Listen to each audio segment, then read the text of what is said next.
Welcome back to the ML Sports Platter. It is all brought to you by our good friends at Stanley Law Offices. Log on to stanleylawoffices.com. New York and PA, your personal injury attorneys. No fee until you win at stanleylawoffices.com. We also thank Rosie's Corner and Camilla's Golf Club. Get out and play golf at Camilla's. Was there last week. The place looks great. 18 holes of tremendous golf and food and drink before, after, and during your round. I have brought in an old radio buddy of mine. I'm not calling him old. He's just an old friend of mine from way back in the day. 93Q's, Rick Roberts, of course, PD, DJ, doing it all over there. And I think you started on the radio with 93Q when you were in kindergarten. So welcome to the show. Yeah, I started in 1997. I was 16.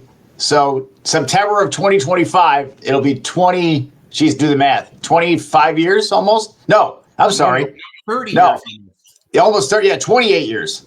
Yeah, 28 years, close to 30. That's right. He's a radio major. This is why I'm not a math guy. Not a math major, but is a radio major. Did you know right away? I mean, was it before that where you said, I have a love for this thing? Was it listening to the radio? I mean, when was it first like, I want to do this? Or did you just kind of start at 16 and go, wow, I really love it? Was it an intro? How did it all begin? It happened quick. Like, I think it was probably 95, 96 where I was like, I kind of like this whole radio thing. And I interned. I just became an intern up here like over the summer. And one thing led to another, and I fell in love with it quick. Like, I helped out at the Syracuse University radio station over the summer, and I got my foot in the door here. Then the rest is history. And then by the time I was a senior in high school, I was doing so that was September 1999. I was the full-time night disc jockey here at 93Q, and the rest is history, really. Now, your role is obviously, evolved through the years. I mean, you've done the DJ thing, but you also do the programming stuff. So for people who might not know that, I mean, they flip on 93Q. They listen online in their car. You listen on your phone now. You could be in the kitchen and say, play 93Q on technology now. But your role now is full bore kind of controlling the radio station from a programming, right? I mean, a lot of that. So there's behind the scenes work. I've seen it all. I've seen Rick, on the buttons laying on that board. But take my listeners through kind of what you're doing now, because it's not just crack the mic, pop the mic up, whether it's voice tracking or something else. I mean, you're behind the curtain. The station's got to stay alive and be on the air. So you're behind the scenes doing a lot of that too as PD. Yeah, it's like you said, it's a lot of behind the scenes stuff. When I tell people the program director, they're like, well, what does that mean? I go, well, Ted and Amy, I'm their boss. They're like, oh, but I use that term so loosely because I mean, you don't really have to be their boss. They're so great at everything. I have a great team, and that helps. That helps as well. But really, what it is, it's just anything that's on 93Q, I'm in charge of, from commercials to shows to music to things in between the songs, the imaging, the sweepers, the promotionals, all that stuff. And like I said, it's not just me, so I have a hard time saying, I run it all, because I really have a great team, and we're all local, which really helps out. I'm here all the time. I get here at 8:30 in the morning. I'm here till 6 o'clock at night, so it's a long day. I mean, we're always doing stuff. We're in the 93 days of summer right now. We just announced another Ted and Amy's 93Q Clam Bake. We have daily giveaways. We're doing a big Father's Day contest, so we have a lot going on all the time. If anybody that listens to 93Q knows that we have a ton that we do. There's not a lot of radio stations that do a lot of stuff locally anymore, and we're one of them, which is great. So, it's a lot of behind the scenes stuff, like you said. A lot of things. I like to say it's a lot of moving parts. Things are always constantly moving as a program director for any radio station, really. Yeah, no doubt about that. 93Q.com, the social platforms to check it out. Rick, where do you see the future of radio going? I mean, it's crazy when you think about, even when I started, we had mini discs back then, and we were doing a lot of different things, and the social media wasn't alive yet. A lot of it was terrestrial. I mean, you're listening in your car, you're listening, plugging the radio at your wall, and you're listening at home, that kind of thing. But things change, things evolve. A lot of things are the same. There's a lot of that grassroots stuff, but yet you look at it and you go, man, I can't believe how much it's changed. Do you land somewhere in the middle when you look at the future of it as well? I mean, where do you see it going? I mean, there's still a lot of people that listen on the radio. The thing with that is that, when people have access to a radio, they're going to listen. But how many people have a radio at their home anymore? Not a lot. So when you're in the car, that's why we always say, listen to 93Q when you're in your car on the radio, listen at home on your smart speaker, and listen on the go on the app. We know during a lot of research that we've done that a lot of people listen to 93Q at home on smart speakers, Google Home, Alexa. Like you said, you can say play 93Q and it starts playing. The app, we have a great app we actually have a brand new app, which is free to download, which is seamless. It has integrated with all our social media platforms, 1080 on demand. So it's a lot. It's like you said, it's kind of a mix.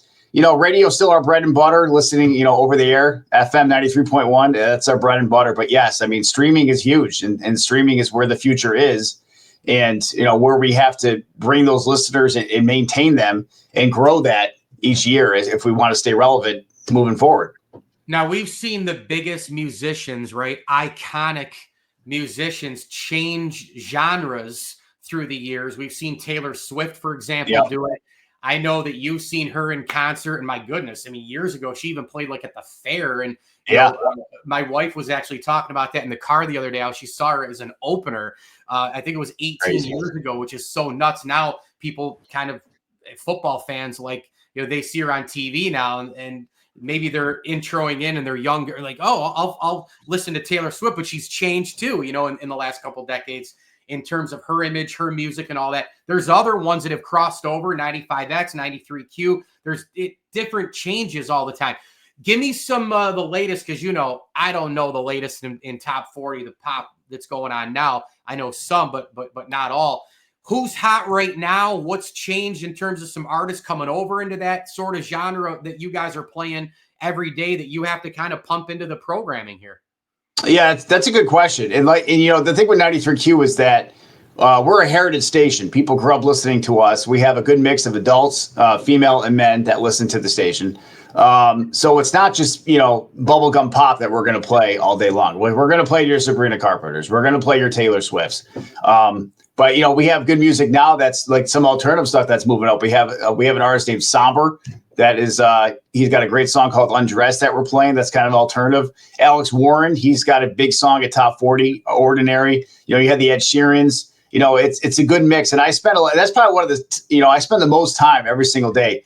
I should probably say that I schedule everything that plays on the station music wise. So 24 hours a day, 7 days a week, I'm scheduling every single song that plays on 93Q, and it's got to be a good mix. Every 15 minutes, it's got a good representation of what 93Q is.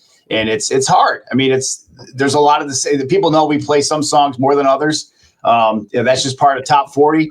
Top 40, that's why it's called top 40. There's about 40 songs that are big that you're going to repeat a lot of the times. So as one of my good friends once told me in programming, top 40 is like a revolving door at Macy's. People coming in, people coming out. They tune in, they tune out, they tune in. So when they hear 93Q, you got to make sure you're playing something that they love and that they know. So that's what builds that format.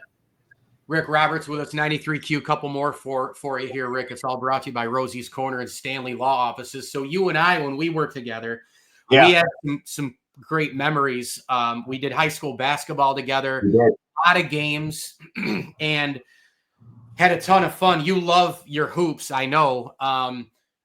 When you were on the air for high school basketball, that's a lot different than being a DJ. And so, when you had to make that transition, and then when that ended and it was back to the FM game, I mean, I never really sat down and asked you. I mean, I know we had, meals together a bunch, and we had a bunch of shenanigans in the office, which I have to get to one before we close. But how did you juggle the two of them? Like, was it hard for you crossing over and doing play-by-play and like sports, and you had to do research? I mean, not that you don't do research now, but it was a different kind of research, different kind of prep. When you had to kind of juggle and balance those two things and into the sports world and play-by-play and all that, how did you cross over and blend it in? It was tough. I mean, the first couple of games was tough. I remember, you don't really know until you get into that point when you're sitting there watching the game and you got that headset on, you got to be broadcast on the radio. You're like, oh, this is quicker than you just have to. I realize you kind of have to let the play happen and then kind of talk about what's happening and not overthink, like not anticipate. Almost as a basketball official now, you don't want to anticipate the play. You want to let the play sail through it, and then you make the call or whatever. So that's kind of what I did when I was doing the play-by-play. I just kind of had to slow down and let it come to me. Like I said, I mean, you were great. I mean, you helped me out a lot too. You had a lot more experience in the sports world than I did. I had that broadcasting experience, but not the sports experience. But It took a couple games, but it definitely different. I mean, with my radio show, I might talk. The most I might talk at one time is 30 seconds, really, because about top 40, it's all about forward momentum, not stopping the music, always, continuing on. What can you say in 10 seconds, But with play-by-play, it was a lot more talking. I remember a couple of times I lost my voice and I was struggling to get through some of those games. But, yeah, a lot different. But it was still broadcasting. It was just something I had to learn. But to be honest, it helped me out a lot with just broadcasting in general. So those times were good. I like those times. Yeah, good memories. They really were good. One of the great things, so Rick would start a DJ shift at 3 p.m. and I would start my talk show at 3 p.m. I might be flying down the highway to get back and walk in at 2:53. I'd have to do some stuff in the sales side. I got into the studio sometimes at 2:59:33. And then I had to pop the thing up and have my anchor, whoever that was, do the cast. And I did my show, whatever else. But sometimes I wasn't as rushed. And if we had just a few minutes, we had a little Papa shot Nerf hoop in there. And and I, we had to make a shot before we went on the air. But you couldn't do it at 2:55 because sometimes we missed a few in a row and it got close. And I remember there were a few days where we actually had to, you would always make them. So, but I remember there were a couple of days where you let me miss and I went into the studio. But usually we had to make one each before our show. It was kind of like when we did it, it was a must. It was a tradition for us. I remember I used to go back to the wall to shoot because I used to always make it faster than you. You were like, oh, there goes Roberts going back to the wall. But yeah. Yeah, no, that was fun. But you're right. There were some times I didn't make it either, though. I was like, all right, I got to go run into the studio. There were times. It's hard. It was this little tiny ball and this, little Nerf. It's not easy to make the shots. We had some shots, though, that were tremendous from the hallway. Yes. We would shoot them underhand, and then we had some coworkers come by and do it. So, the little things of breaking up, I don't know, in some days, 9-10 hour days, or in some cases, 16-hour days in the business.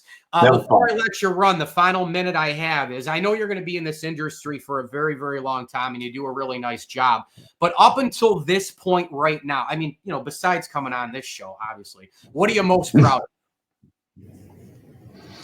It's a good question.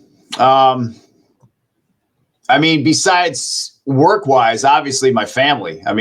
I have 2 great kids, a beautiful wife, got the white picket fence, the house, the dogs, the cats. So that's probably have the white picket fence, or did you paint a fence? I really do. Okay. I really do have the white picket fence. That's why I had the white vinyl picket fence. You have to add that in. Well, keep it to the industry because I know your family's number one on the list, and that's you got to mention that. I think to be honest, everything that I feel like 93Q is part of the community.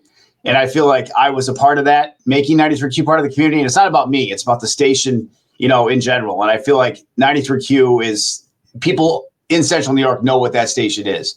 And if I had a small part of that to let people have that memory of the station and Ted and Amy, obviously a big part as well. But I feel like that's probably my biggest accomplishment. Being in this industry for almost 30 years for one station, obviously I'm doing something right. So that's probably what I'm most proud of career-wise. Love it. 93Q's Rick Roberts. It's all brought to you by Stanley Law Offices and Rosie's Corner here on the ML Sports Platter. Go follow Rick and the station on all the social platforms. Rick, I love you, man. Great having you aboard, and hopefully we'll get a bite in no time here. Thanks for a few minutes, man. Absolutely, buddy.